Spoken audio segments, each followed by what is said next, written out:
At my mother's birthday party, they raised their glasses, smiled, and gave everything to my brother. Then came my check, $0. "You're independent, Evelyn. You don't need us," my father said, like it was praise, but it wasn't. It was erasure. And while guests clapped, I sat in a chair no one had assigned me, beside the kitchen doors where I belonged. I almost walked out. I didn't, because someone had been watching, and what happened next wasn't revenge. It was something colder, sharper. This isn't a story of a family falling apart. This is about what happens when you realize they never chose you to begin with. I parked my car 3 houses down. I couldn't bear to pull into the long driveway, not tonight. Not when every inch of it screamed wealth and legacy, and a family that had long since stopped pretending I belonged. The house looked like it had swallowed a magazine shoot. Strings of lights arched over the entrance, valet attendants in black ties, champagne flutes already clinking behind frosted windows. I took a breath, then another, told myself this was just one night. I was wrong. The moment I stepped through the doors, it felt like I'd crashed a party meant for someone else. My mother's laugh floated from the dining hall, high, rehearsed. No one greeted me. Not the cousins brushing past, not the family friends I hadn't seen in years. Not even my brother Ethan, who stood near the fireplace, dressed like a politician already campaigning for his next crown. I stayed close to the entryway, hoping to fade into the walls. But then I heard her. "Well, look who finally showed up." My mother's voice cut through the room like a scalpel. Lucille always knew how to smile while slicing. Her arms opened, but her eyes didn't. "Traffic, dear?" she asked, already turning away before I could answer. I stood there for a heartbeat, unsure whether to follow her or disappear. Neither option seemed promising. Eventually, I found a place, if you could call it that. Not at the grand table in the centre, where name cards shimmered beneath crystal glassware. Not even at the side tables, where cousins clustered. I ended up in a wooden chair pushed against the wall next to the swinging kitchen door. I wondered if someone had dragged it out from storage just for me. Music played softly, waitstaff moved like shadows. And then came the glass tap. My father, Warren, stood tall and silver-haired, a whiskey glass in one hand. "Thank you all for coming tonight," he said with that smooth baritone he used in board meetings and board games alike. This evening isn't just about celebrating Lucille's birthday, it's about celebrating the future of this family. My stomach tightened. "We are proud," he continued, "to announce that the estate, the assets, and the legacy will all go to Ethan." There it was. No drum roll, no build-up, just the slicing of a throat dressed as a toast. The crowd clapped, polite and practiced. Ethan smiled, modest in the way that says, "I knew all along." "And Evelyn?" my mother added like an afterthought, raising her own glass. "She's always been so independent. She'll do just fine on her own." The clapping paused. A few glances came my way, some awkward, most indifferent. Then, as if rehearsed, the applause picked up again, but not for me. I looked down, blinking fast. My hands gripped the edges of the chair. I hadn't even noticed the envelope someone had placed on the small table beside me, gold-trimmed, elegant. I opened it slowly. A check, payable to Evelyn Harris. Amount, 000. Memo. Symbolic.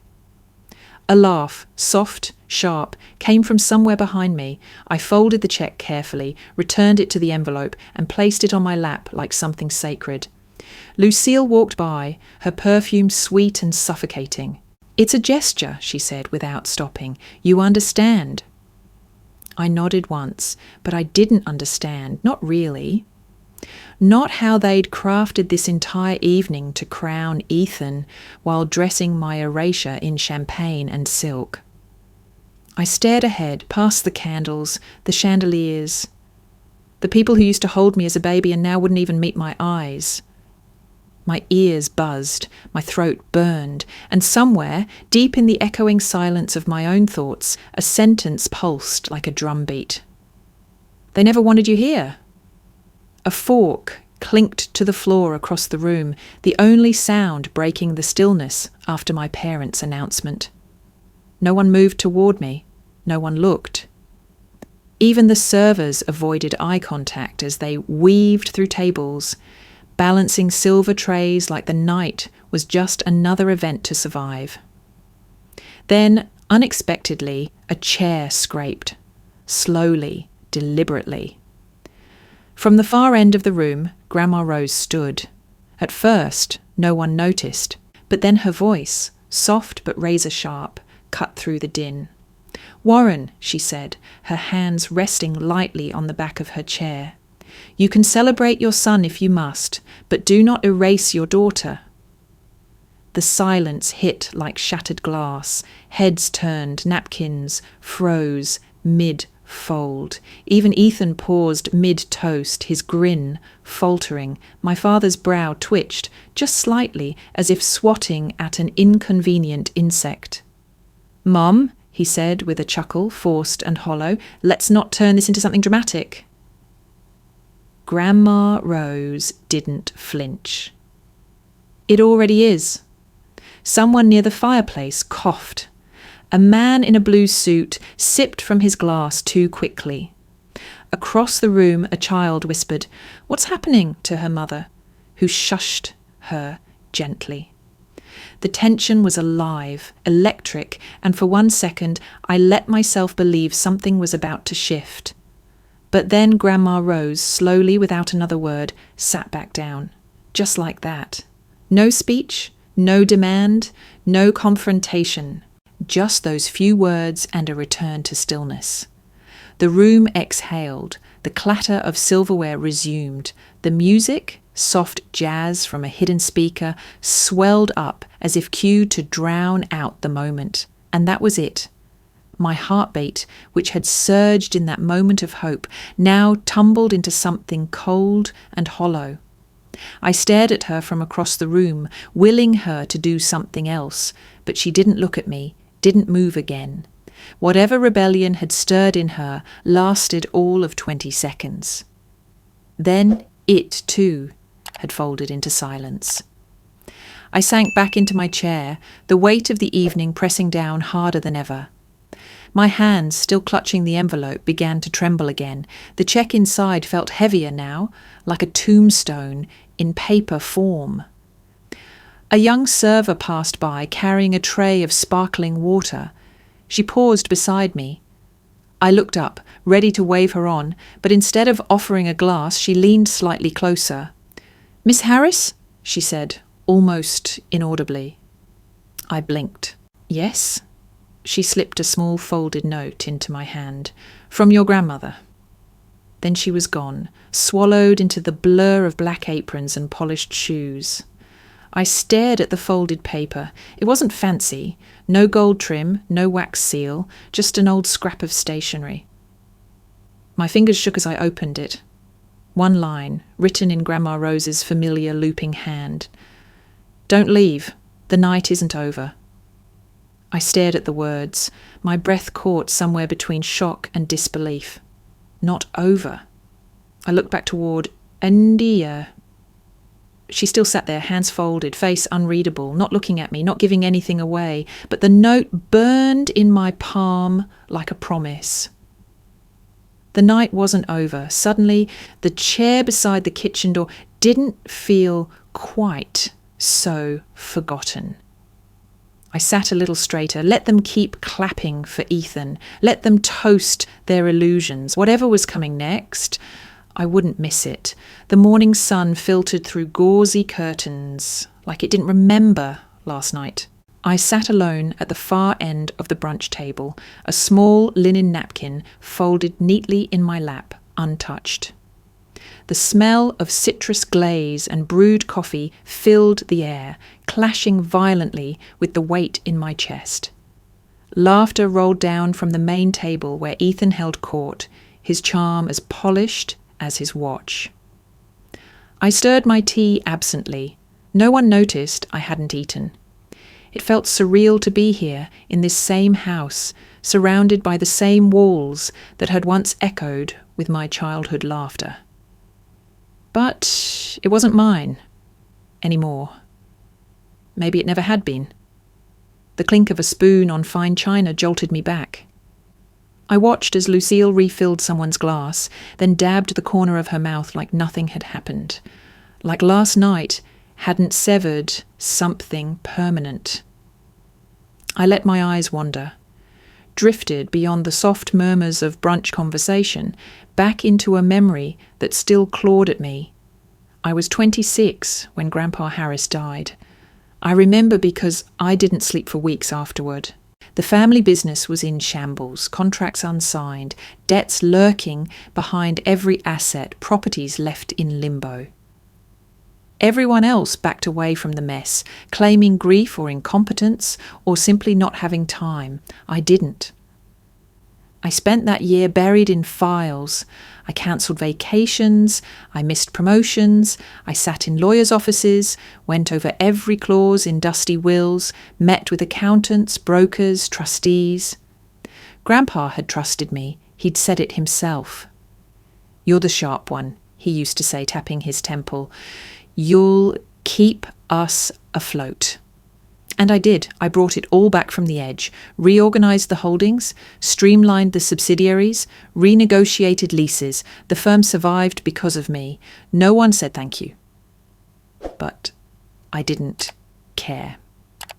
I believed legacy was silent work. I believed if I stayed long enough, gave enough, they'd see me. I still remember the day I stood in the same office I'd spent months inside, waiting to sign the final transfer of stewardship. It should have been mine.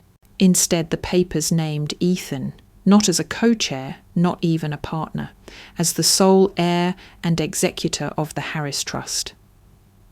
I thought it was a clerical error. I laughed at first. I even joked with the notary, asking if he had the wrong folder. Then I saw the signature at the bottom. Warren. My father hadn't just chosen Ethan, he had erased me, neatly, legally, without a word. That night I confronted him, my hands trembled, my voice cracked. I laid out everything I'd done, the months of work, the sacrifices, the loyalty. He didn't look up from his glass. "You're not built for leadership, Evelyn," he said. "We're protecting you from failure." The memory burned like acid in my throat even now, protecting me. They'd turned my contributions into liabilities, my competence into threats. They didn't want my name next to theirs. They wanted it gone. A burst of laughter brought me back. Ethan was telling some story, Lucille beaming beside him like she'd given birth to royalty. I reached for my teacup and missed slightly. It tipped, sending a line of hot liquid across the white linen. I dabbed it quickly, hoping no one saw. But of course, no one had. Just like no one had seen me when I'd held the family business together. Just like no one had heard me when I begged for fairness. Just like no one had clapped for me when my check read 0. I looked down at my hands. They used to build things. Now they just trembled. The brunch dragged on like a slow exhale that never quite finished. Plates clinked, glasses refilled, laughter rose and fell like waves, perfectly curated. But something felt off, too polished, too rehearsed. I stood quietly, needing air or maybe distance. I stepped out of the dining room, wandering down the hallway toward the study. It was quieter there, away from the performances.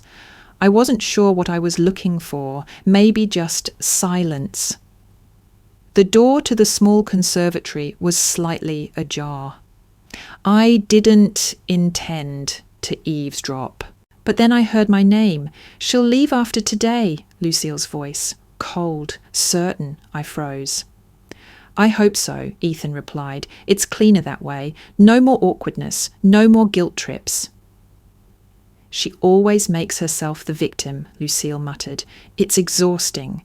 At some point, Evelyn needs to take the hint. I stepped back, heart thudding. My name. Their tone. Not irritation. Finality, as if they were planning a burial. She still thinks she has rights, Ethan added with a dry laugh, even after signing everything away. Don't bring that up, Lucille warned. You know what your father said. That document was a gift. There was a pause. Then Ethan's voice dropped lower. Still, I keep it, just in case. The video too. What video? Lucille asked, her tone shifting slightly. I leaned closer, the edge of the door pressing cold against my temple. She was 19. Remember that night she got sick at Dad's fundraiser? Said it was food poisoning? Lucille was silent. Ethan chuckled. It wasn't. He slipped something in her drink, said it would calm her nerves before the meeting. She was barely conscious. Signed everything without reading. We got it on video.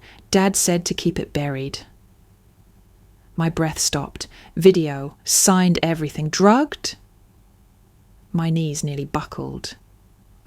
I still have it on my old phone, Ethan continued. Don't worry, it's encrypted. No one's seeing it. I backed away, barely registering my feet. My body felt hollow, like someone had scooped out my insides and left only skin to pretend. They drugged me, they filmed it, they used it. I stumbled back into the hallway, forcing my face into something neutral, as a guest walked by with a champagne flute. I nodded, smiled, kept walking until I reached the far end of the corridor. I pressed my palm against the wall, steadying myself. The years I'd spent believing I was the problem. Too sensitive, too dramatic, too independent. All the therapy, the self-blame, the quiet nights spent rewriting my own history, they had rewritten it first. I closed my eyes and saw it, that night at 19.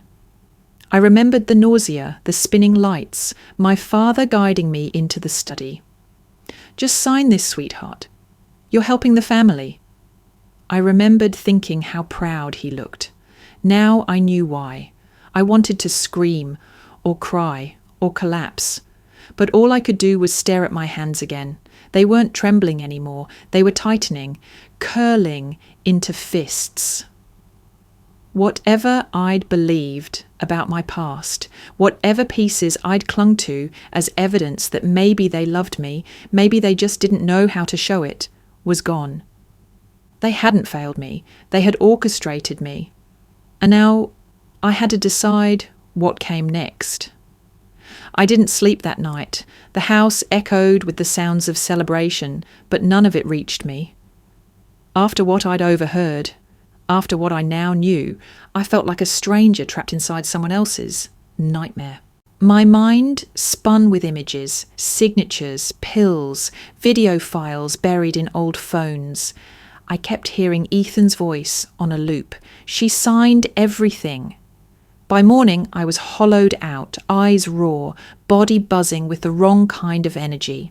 I didn't join the family for breakfast. Instead, I walked down the hallway to the east wing, past the oil portraits and glass cabinets, until I reached the door to Grandma Rose's quarters. I didn't knock. I wasn't sure why. Maybe I didn't want to give myself a chance to turn around. She was waiting for me. Grandma Rose sat in a deep armchair near the window, dressed in slate grey slacks and a white blouse, her silver hair pulled into a tight bun. Her apartment felt nothing like the rest of the estate. No grandeur, no pretense, just bookshelves, houseplants, and the faint smell of cedar and ink. "Close the door, Evelyn," she said. I obeyed. She gestured to the chair across from her. I sat. No pleasantries, no small talk. I think we both knew we didn't have the appetite for it. She reached beside her and pulled a thin, worn folder from the side table. It looked fragile, like something rescued from a fire. "I should have done this a long time ago," she said quietly, "but I kept hoping they'd remember who you are." I didn't answer. She opened the folder and slid out several sheets of yellowing paper. They were crisp, well kept, but unmistakably old.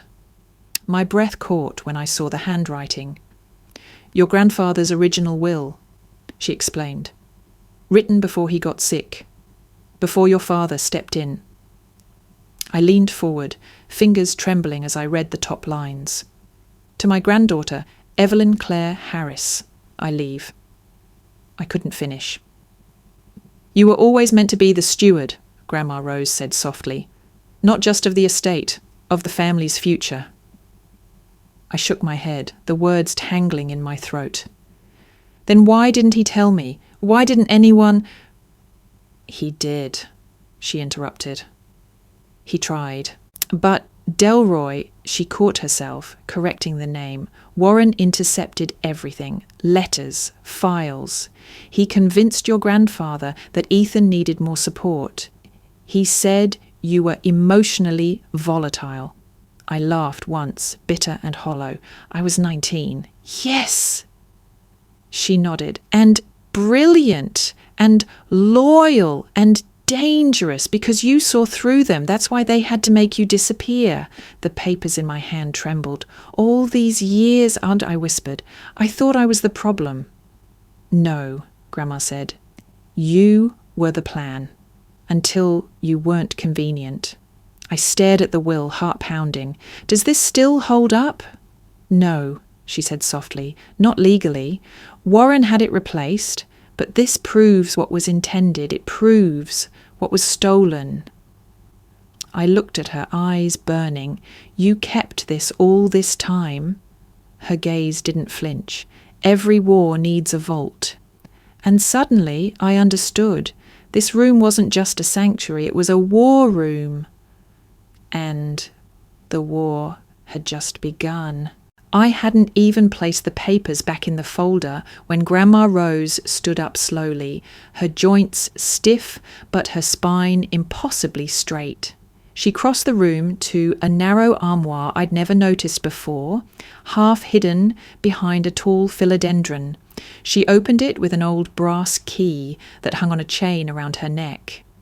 Inside weren't clothes or linens.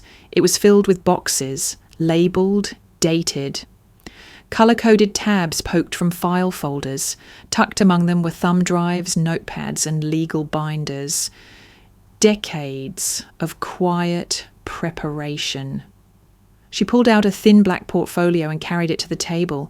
"You're not the only one they underestimated," she said as she flipped it open. The first document inside was a law degree. Columbia, 1967. I blinked. "You were a lawyer?" She nodded. "One of the few women in my class. Graduated top 5. "Why didn't I know this?" She gave a tight smile. "Because I let them bury that part of me. Warren asked me to give it up when he married Lucille. Said it wasn't good optics for a mother-in-law to be too sharp. I was in love with the idea of peace, so I complied." I stared at her, stunned. "You gave up your career for them?" "For him," she corrected, "and it was a mistake I've never stopped paying for." She reached into the portfolio again, pulling out another set of documents. This time I recognized the Harris Trust name, stamped along the top. The text was clean and precise. It was a copy of the altered will, the one that had named Ethan sole heir. Then she produced a small digital voice recorder. "I kept this too," she said, placing it carefully on the table. "What is it?" Her expression darkened. "Proof." She pressed play, at first just a bit of static. Then my father's voice came through, unmistakable. "She'll never read it, just sign it and file it." A pause, then Ethan's voice. "You sure about removing her name?"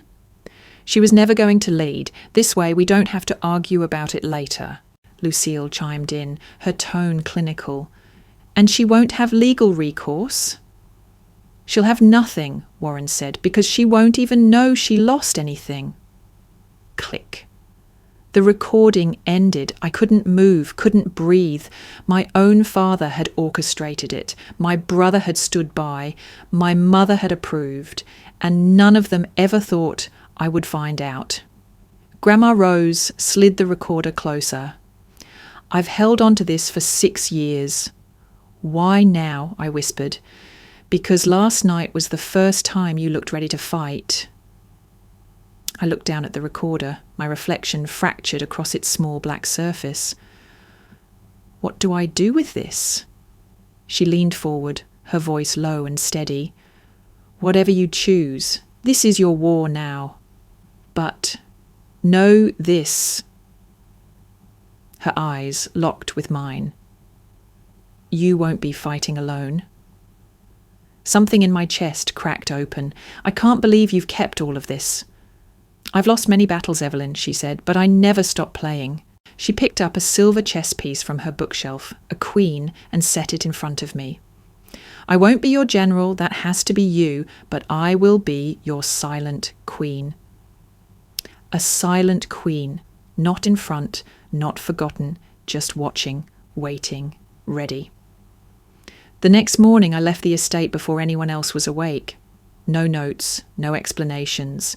Just the click of the front door behind me and the slow rhythm of my shoes against the stone steps. I didn't drive far, just downtown, to a quiet office building tucked between a florist and a bakery that still smelled like warm bread. Suite 407. The name on the glass read J.H. Hartman, attorney at law. The man who answered the door was in his late 60s, lean, with a tie too tight, and eyes that looked like they hadn't blinked since the Carter administration. He didn't smile. He didn't offer me coffee. You're Evelyn Harris, he said, as though confirming something on a checklist. Yes, my grandmother said you'd be expecting me. He gestured for me to sit. She said if you ever came, it meant things had gone too far. They have. He nodded once, then pulled out a thick file already labelled with my name. We'll start here. The next hour passed in silence, broken only by the flipping of pages and the occasional scribble of Hartman's pen. He was methodical, emotionless, but thorough. He had all the documents Grandma Rose had preserved, the old will, the property drafts, the amendment papers Warren had filed, and even copies of the Trust Foundation's formation papers. Then he stopped at a stapled packet. Here, he said, tapping the top corner, this is the key. I leaned in. The Harris Legacy Fund, Articles of Incorporation, Section 4, Clause B. My name was there, clear as daylight, listed as the founding donor and permanent controller of the foundation, unless it said revoked in writing by the founder's express signature and consent. My mouth went dry. I never signed anything, I whispered. They said I did, but Hartman slid over a form, clean and unsigned. They forged internal approvals, not the actual revocation. No court will see that as binding. He sat back, folding his hands. The foundation is still legally yours, Ms. Harris. I stared at the paper, then up at him. They've already changed the name, announced Ethan as its new face. That's branding, he said simply, not ownership. I felt something shift inside me, a quiet, hardening place that had been gathering since the night of the party. So, what happens if I reclaim it? You'll need to file a reactivation notice. We'll serve it directly to the board and the family trust. You'll be back in full control within 72 hours. And if they fight? He raised an eyebrow. Then we go public. My hand hovered over the pen. I thought about the years I spent believing I was just a supporting character in my own story. I thought about that check for $0, about Ethan's smirk, about my father saying she'll never know she lost anything. I thought about that video, still buried in some encrypted folder like a trophy, and then I signed. Not with rage, not with vengeance, with clarity. When I looked back up, Hartman was already preparing the next steps. I didn't feel triumphant, not yet, but I no longer felt invisible. 2 days after signing the reactivation papers, I received an anonymous envelope tucked beneath the front door of my apartment. No return address, just my name typed cleanly on the front. Inside was a printed email chain, dozens of messages. I recognised Ethan's name immediately.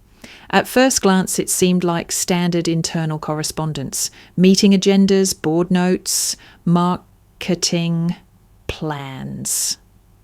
But buried halfway through the stack, stapled together and highlighted in yellow, was a document titled Confidential Strategic Memo, Phase 1, Corporate Conversion Plan. My hands went cold. I read the first line 3 times before it sank in. The Harris Legacy Fund is to be rebranded and restructured as a private equity holding by Q1 next fiscal year, pending regulatory review. Initial IPO evaluation, 86 cents. An IPO, they were planning to take the foundation public. My foundation. I flipped the page. There were detailed bullet points about asset consolidation, stakeholder influence, and public diversification. The entire tone was cold, efficient, and utterly heartless. There was no mention of the fund's original mission, no community grants, no family legacy, no trace of what it had been built for. Ethan had signed off on every page. At the bottom, in a reply all thread, someone had asked, "Does Evelyn Harris need to be addressed in this transition?" Ethan's response had been short. Already handled. My stomach turned. This wasn't just about legacy anymore. It wasn't just family betrayal or bruised pride. They were trying to erase the entire purpose behind what I'd built, to cash it out, sell it off, package it to strangers who'd never heard of the Harris name except on a ticker symbol. And they thought I wouldn't notice, wouldn't fight. I reread Ethan's words. Already handled. Handled like a spreadsheet error, a legal footnote, a forgotten name in a dusty file. I rose from my desk, the memo still clutched in my hand, and walked to the kitchen. My tea had gone cold. I didn't care. This wasn't a wound anymore. It was a weapon. They had tried to turn silence into their shield. Now I'd use it as my sword. I scanned the memo into my files, locked it under encryption, and sent a copy to Hartman with the subject line, Phase 1 is active. Prepare Phase 2. The reply came minutes later. Understood. We proceed on your signal. I stood at the window, watching the clouds gather in the early afternoon sky. It would rain soon. The estate always looked dramatic in the rain, like a place where secrets bloomed best in the damp. They were going to find out what happened when the person you erased remembers everything, and this time I wouldn't whisper. I'd reclaim it all, publicly, legally, irrevocably. The invitation had arrived like a dare. A gold-foiled envelope embossed with Ethan's name beneath the crest of the newly minted Ethan Legacy Fund. The rebranding gala would be held at the Glenwood Historical Conservatory, an architectural marvel of stained glass, marble, and old money. The kind of place our family used to walk past and whisper, one day. Now it was theirs, or so they thought. I arrived late on purpose. Guests were already sipping champagne, laughing beneath crystal chandeliers. I paused just inside the arched entrance, letting the grandeur wash over me. Every detail screamed curated success. Ethan at the centre, Lucille gleaming in silver, Warren shaking hands like a senator running for re-election. I walked slowly, deliberately through rows of seated guests. No one greeted me, but they noticed. One by one, heads turned. Conversations stalled mid-sentence. A ripple moved through the crowd like a rumour carried by the wind. Ethan's smile faltered when he saw me. Warren's hand stilled mid-shake. Lucille's grip tightened around her glass. I didn't stop. I walked straight to the podium where a glossy sign read, "Welcome to the future, the Ethan Legacy Fund." I stood beside it, pulled the microphone down an inch, and let the silence stretch until even the music faded. "I won't take much of your time," I said calmly, pulling the folder from my bag. "Just long enough to correct the record." Ethan moved forward. "Evelyn, this isn't—" I held up a single hand, stopping him cold. From the folder, I removed 2 documents. The first, the original Articles of Incorporation, naming me the founder and permanent controller of the Harris Legacy Fund. The second, the reactivation notice, signed, dated and notarized, filed 72 hours ago. I placed both neatly on the podium. "My name," I said, "is still the only one that matters in this foundation's legal structure. Any rebranding or asset transition without my consent is null. Effective immediately," gasps echoed. Chairs scraped. Somewhere in the crowd, someone whispered, "She's the founder." Warren stepped forward, his voice tight. "You don't know what you're doing, Evelyn. This is a celebration." "No," I said. "This is a reckoning." Ethan looked pale, jaw clenched. Lucille didn't speak. I met the eyes of a few familiar guests, old donors, city officials, people who'd once shaken my hand when I cut the ribbon on the community library 10 years ago. Some of them looked confused, others ashamed. No one applauded, no one moved. I turned back to the microphone. "You built this night to announce a legacy that was never yours," I said, voice even, "but you forgot something. Legacies don't begin with branding, they begin with truth." Then I stepped back. The documents lay in plain sight, undeniable. And the house they had built, with lies, with signatures forged in silence, began to crack. The silence after my statement didn't linger long. Warren stepped forward, face red, voice rising with the same bravado he'd used to charm boardrooms and bulldoze opponents. "She forged those documents," he shouted. "This is manipulation, emotional blackmail, nothing more." The room jolted, a few gasps. Some whispered, "What?" under their breath. Eyes darted from the podium to the papers, then to me. "She's not the founder," he went on, voice cracking. "She was a figurehead at best. We've worked for years to restructure this organization responsibly. She's trying to destroy that out of spite." Ethan took a step forward behind him, lips parted like he wanted to speak, but he didn't. Lucille stood motionless, expression unreadable. I couldn't tell if she was calculating or just frozen. I didn't move. I didn't raise my voice. I didn't have to, because that's when the door opened. Every head turned. Grandma Rose entered the room slowly, cane in one hand, Mr. Hartman at her side carrying a small locked case. She wore navy blue, elegant but understated. Her eyes never left Warren. He froze mid-sentence. "Mother," he said, startled, "you shouldn't be here."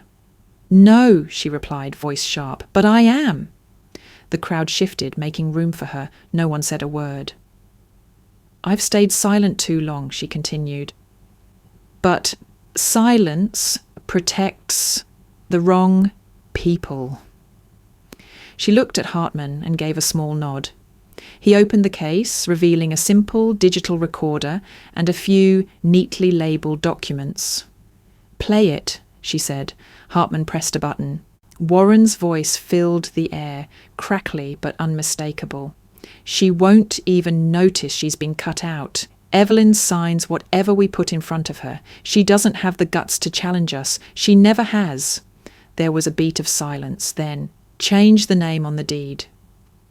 Take her off the trust paperwork. She won't fight back.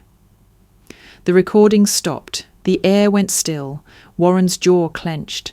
That's taken out of context. Is it? Grandma Rose asked, gaze like steel. Because I remember when you said it. The whispers began, hushed, sharp. That was his voice. Did he really say that?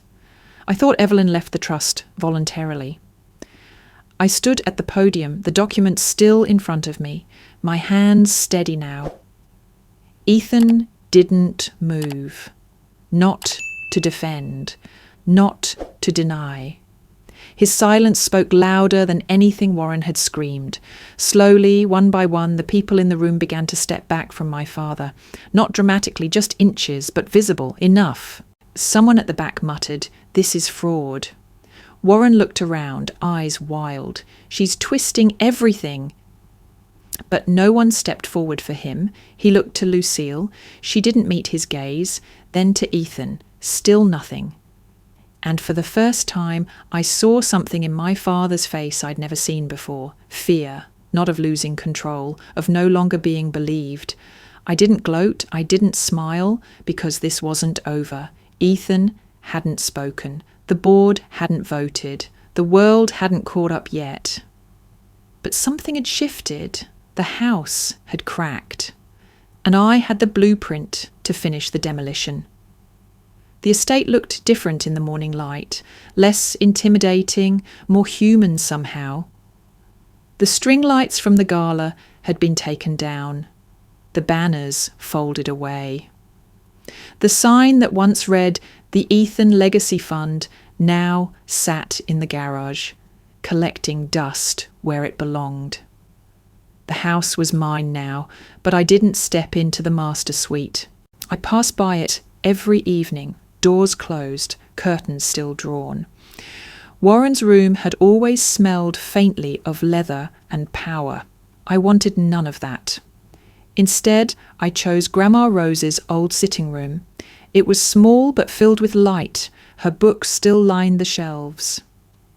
The window faced east, letting in the first blush of sunrise. I moved my things in quietly, no staff, no announcement. Just me, a few bags, and the faint echo of her voice in my ears. Don't build walls, Evelyn. Build doors.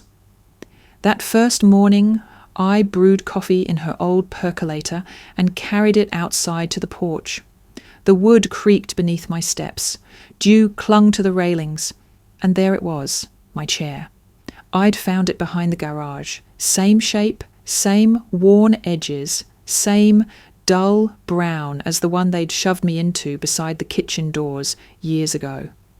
I cleaned it, sanded the worst of the splinters, and placed it on the porch like a relic. It faced east.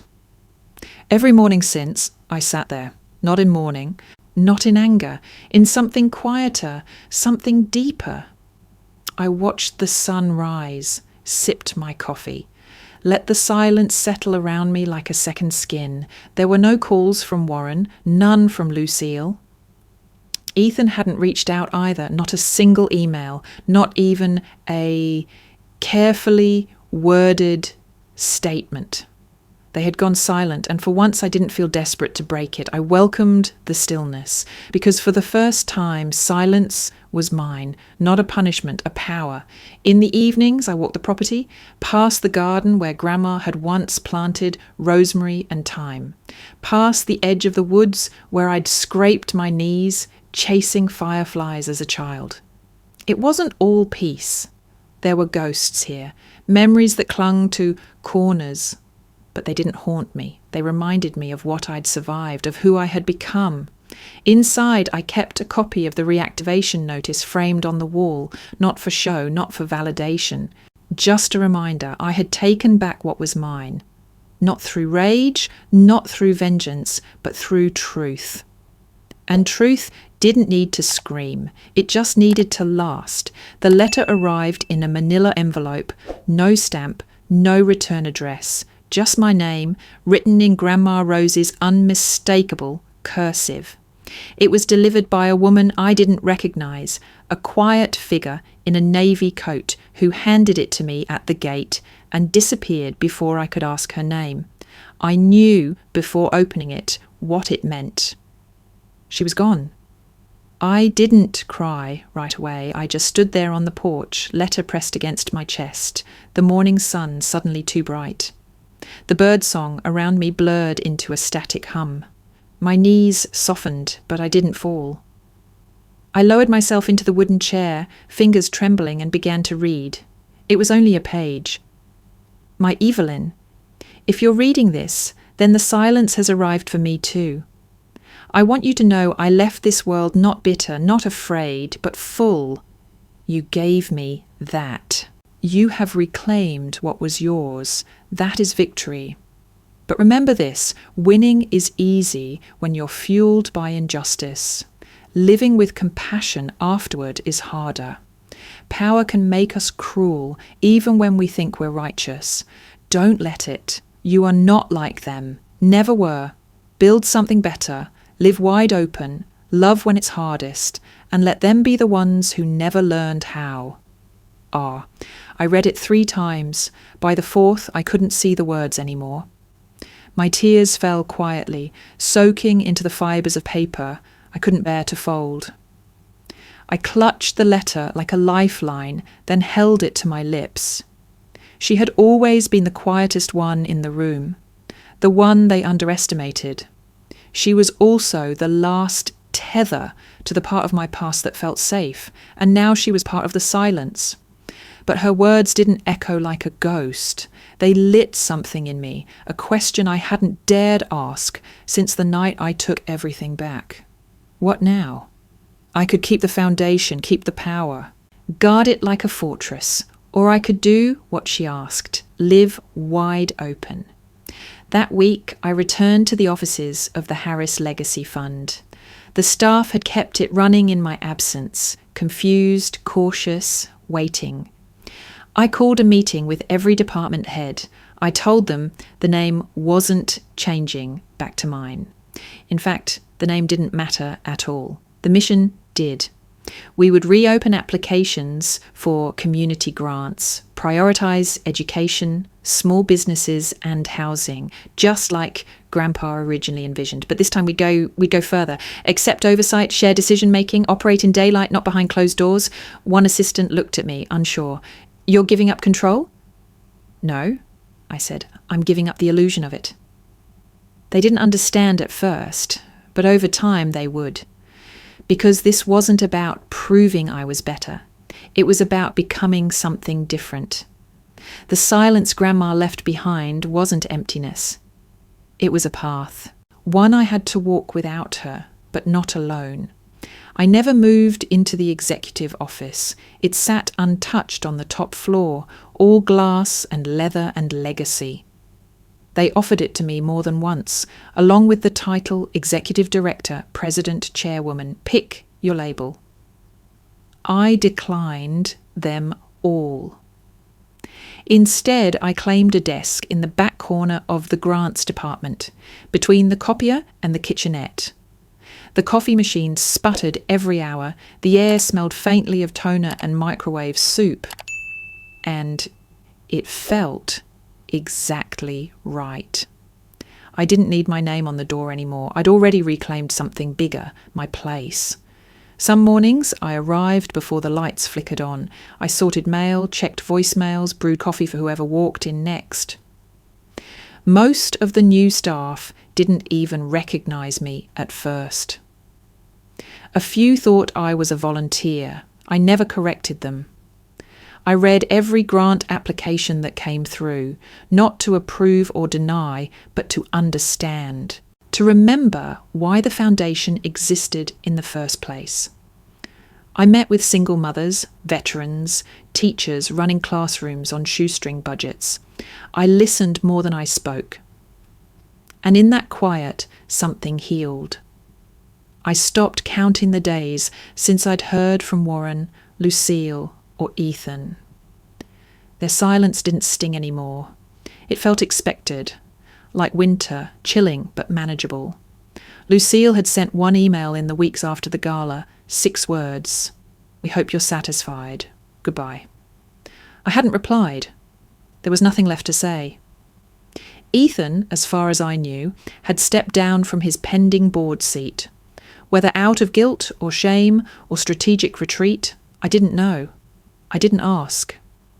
Part of me still hoped he'd show up one day, not to explain, but to listen.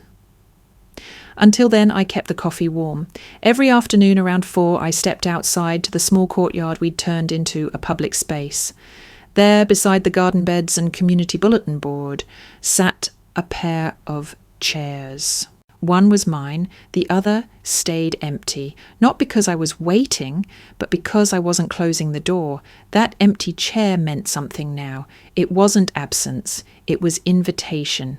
It happened on a Tuesday. The sky was overcast, the kind of soft grey that made everything look like it belonged in a memory. I was reviewing grant reports at my desk when one of the interns poked her head in. "There's something for you on the porch," she said, but no one saw who left it. I walked outside expecting a package or maybe a thank you card from a partner organisation. But what I found stopped me in my tracks. A wooden chair, simple, worn, familiar, the exact same kind as mine. And on the seat, folded neatly, was a single sheet of paper. No envelope. No name.